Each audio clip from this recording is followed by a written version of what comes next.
Alright, welcome back to the SuperCoach NFL channel. In this video we're going to review week 2 of the 2025 NFL SuperCoach season. So coming back to earth somewhat after an awesome first week, we only scored a 434, which was top 39% for the round. Did see us shoot down 1,000 spots, but still top 4% overall. So not the worst after 2 rounds, but yeah, definitely not the highest of highs from week 1. If we have a look at the team, so we had Jalen Hurts only score us a 23 this week. So yeah, that was a little bit disappointing given the price we've paid.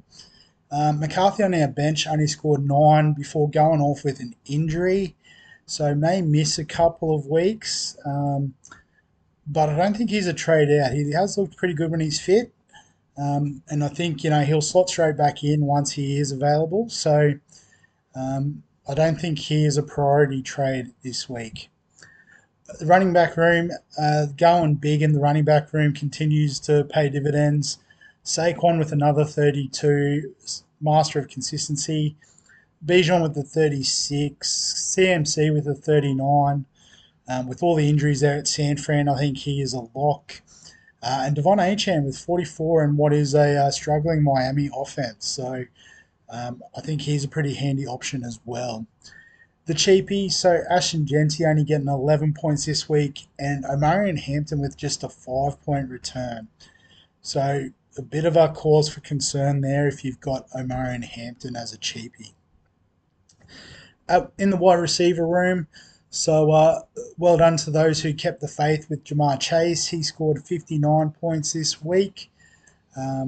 Still has a tough break even, so you may still get a bit of a discount if you do buy him. Or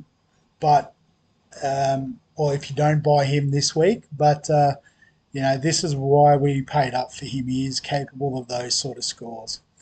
Jefferson, just the 19, and now we'll have the backup quarterback thrown to him, who I believe is Carson Wentz. So not the worst by any stretch, but obviously not ideal. CeeDee Lamb with 31 continues to be super consistent. Ricky Pearsall with just the 15 this week. With Juwan Jennings back, there is a few alarm bells that, Jennings got most of the targets there. Ted McMillan, Ibuka, no need to worry there, 26, 21 respectively, very solid rookie picks. Our bench rookies, maybe a little bit more concern. Travis Hunter with just the 7 this week, and Matt Golden with a 3, so averaging 4 points. Has a 14 break even this week, which is double his total score over 2 rounds essentially. At tight end, TJ Hawkinson, 3 points for him. He hasn't really set the world on fire in the first 2 weeks like we'd hoped he may. Dalton Kincaid scored 11, so that's not the worst, but I guess we did have 19 points on the bench with Tyler Warren, so obviously didn't play the tight end room right this week. Tyler Loop, 24 points, so he's killing it. Borregales, 18 points for a bottom dollar rookie. We're happy with that. San Fran's defense, so we picked the wrong defense again this week, only getting 10. New England scoring a 14. And then Josh Allen as our captain was a bit flat as well, 22. So I think there was 3 touchdowns and he was not involved in any of them, which is pretty rare for Buffalo. So not the best week for our quarterback room. In terms of the game day matchup, if you load, it's already gone to week 3. But in the first league, we did get a win over for Kyron Out Loud with a 4-13. So Travis did have Malik Neighbors with the 66, which is a nice get. But a lot of team scores there, I suppose. Whereas I guess Achane, McMillan, Barkley scoring those higher point scores. But across the league, looks like a couple of 500s, but number one on the list, I cook lamb and rice. So getting three names in there is great work, Daniel. But he had CMC, CD Lamb, scored well, Saquon. Um, hang on, I've missed the point of difference players. So Lamar Jackson was captain, so he scored well with 52 this week. Had Neighbours and Chase. You can see Amon-Ra St. Brown scored quite well there as well, 69 points.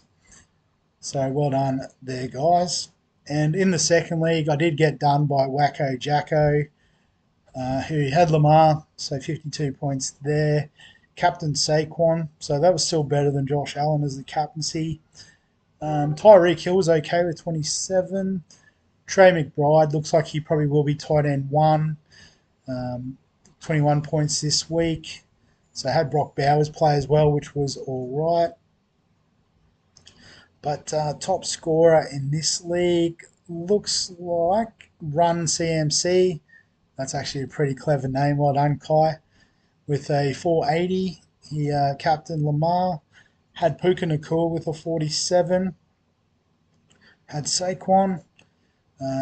Chase, McCaffrey, Lamb all scored well. Bijan. So some good scoring there. In the Open League, so I'm sitting third overall in that, so I'll take that. So we had a 539 for Dan's team. 536 was pretty close. We might have a look at that. At 512 for Big Bear, bouncing back from a rough week one. But yeah, so Daniel took the round two Open prize, number one overall as well, across the two rounds. But Matthew's team, Wreckage, with a 536, thanks to Captain Lamar. Tucker Craft with a 42. I guess here's that mid-price tight end that we should have had. Amon-Ra St. Brown, Puka Nakua scored well. Nico Collins with 25 was okay, but also had Jamar Chase, had Jalen Hurts. Fair enough. Have a look at some other players that went well this week. So based on round 2 points. So the stacks, if you had Goff or Russell Wilson, well done, 1% of you, or 0.1% in Russell Wilson's case. But obviously feeding their main receivers, Amon-Ra and Malik Neighbours, was very good this week. Jonathan Taylor's had a good week this week with a 57. Rome Odunze, another great week at his price point, 56 points. Well done to the 8% who started him, a bit of a pod. Lamar went well again, so probably the number one overall scorer after 2 weeks. Drake May had a good week with a 52. Wan'Dale Robinson, probably not a name I would have expected to see this high up the list. James Cook had a good running back game. A few quarterbacks there like Mahomes, Prescott. Daniel Jones went big again. So well done to the 0.6% that are on him.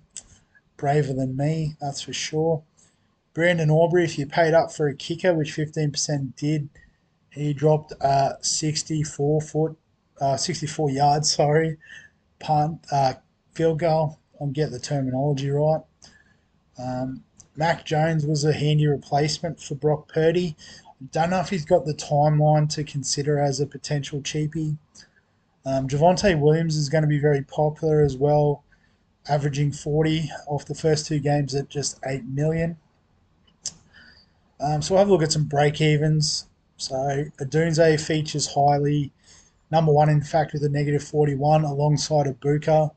So, both great options this week if you don't have them. Javonte at number 3, the negative 37. So JJ, this is why he's a hold. Despite just a 9, has a negative 37 break even.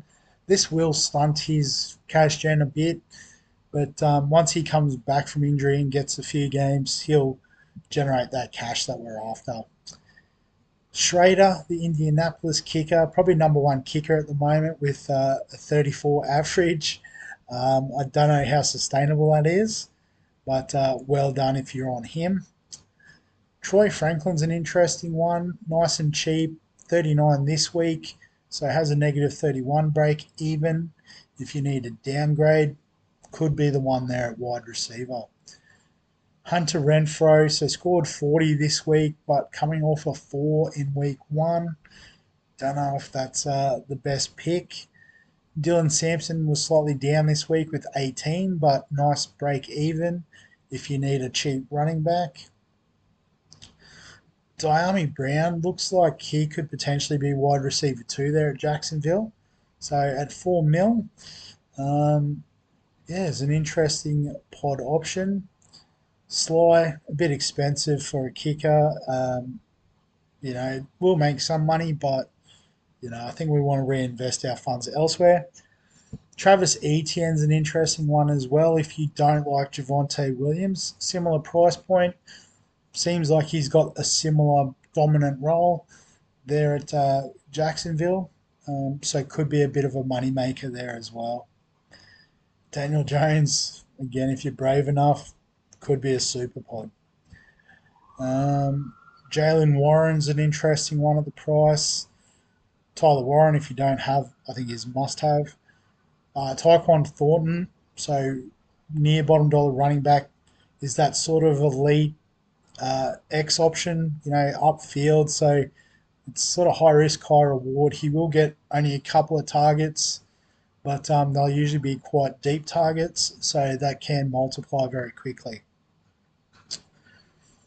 Harold Fannon's another one I'm interested in. We'll talk about him in just a minute.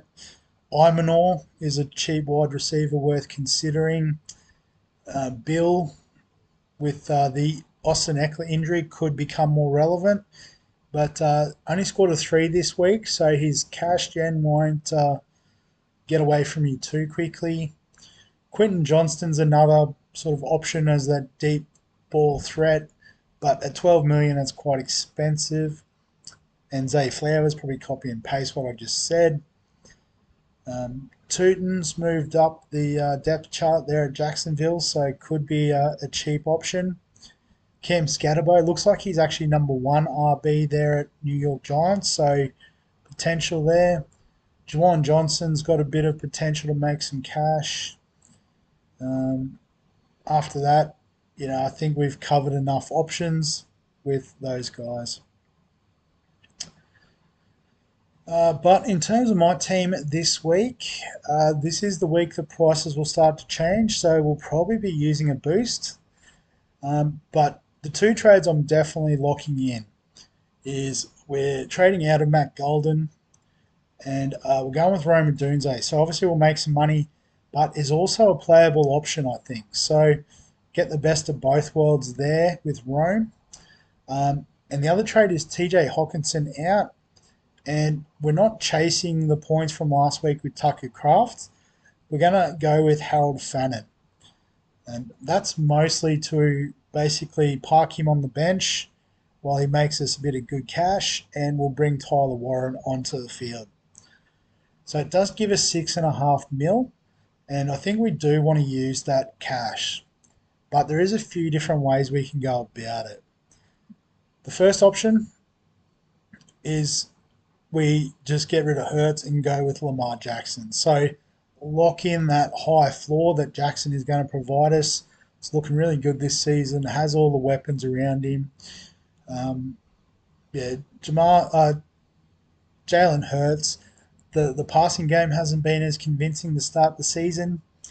But I guess, part of that is they are the champions, so teams are up to play them. But it may also just be that they have had a couple of tough fixtures. So that's the first option. The next option is we get rid of Hampton and we chase the quicker cash from Javonte Williams. So obviously, nice break even.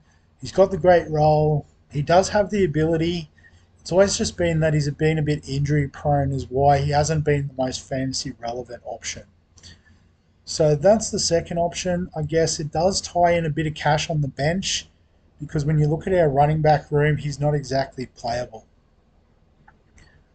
And then the third option is with the Brock Purdy injury and the fact that John Jennings looks like he is wide receiver 1, we might fade our pod pick in Ricky Pearsall And I'm looking at Puka Nakua as that option just because I think out of the options of him, Neighbours, St. Brown, I think the Rams just probably have the best overall offense. Um, so probably one that I'm looking to pick. And saying that, he does have a tough matchup this week against Philly, but he will make some cash this week. So if I did want to upgrade next week, it would be a bit more expensive. So I'll be honest, I'm not 100% on which way I'm going to go at this stage. I am thinking of just pure cash generation, getting Javonte Williams, because I think there is a couple of options there, like Hampton. Will be a slow burn. Travion Henderson's another one that we might be able to jump on a bit later in the season, and generate some more cash there. There's going to be injuries and stuff as well that we can always downgrade throughout the season. Um, because I guess as well we do have a Dunze as another wide receiver option. So um, that's the way I'm leaning is taking the quick cash. Um, because I guess what we want to try to do is fill out the rest of our team quite quickly. We've got two keepers at quarterback. Obviously, Lamar would be the nice upgrade if we do end up with a few mil in the bank. But for now, we can just, I think Jalen will do a good enough job. Just 1 week isn't enough to fade that pick. We could go with Puka Nakua in the wide receiver room, but then, we're not really generating cash quickly. We could, in theory, if Nakua is pretty quiet against the Eagles' defense, we could, in a couple of weeks, flip Javonte Williams and get Nakua in anyway. So, I do like the cash gen option, so I'm going to lock that in for now. So then the team this week, I guess wide receiver room, we do need to consider matchups because we now have a Dunze who is a playable option. So, where is he? So he is up against Dallas this week, who have been a bit weaker in defense with Micah Parsons gone. So I do think we want to play a Dunze.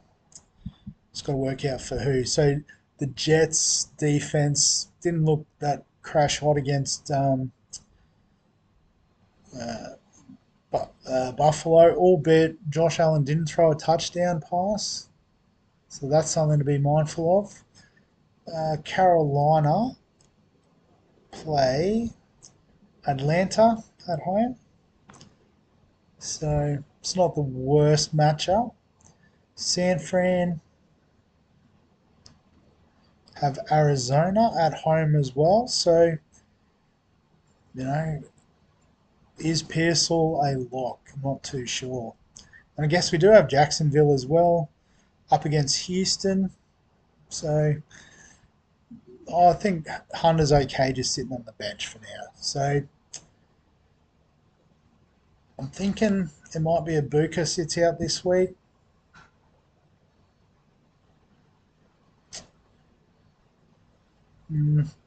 Actually, no, I think Ibuka's got a better quarterback thrown to him. So we'll put McMillan on the bench. But it could always go wrong. In terms of the defense, who's New England got? Pittsburgh this week. They look pretty good. They were a bit of a shootout there against who are they playing? I think the Giants maybe.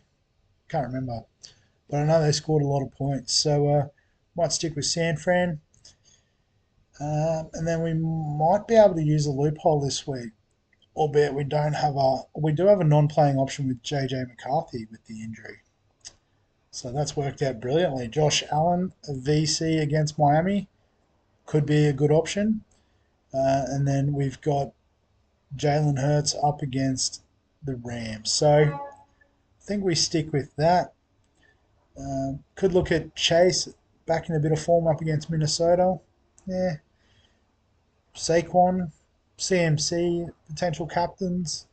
But we'll just stick with the QBs for now, I think. So that's the team going into week 3. As always, if you've got any questions, comments, thoughts, feel free to add them below this video.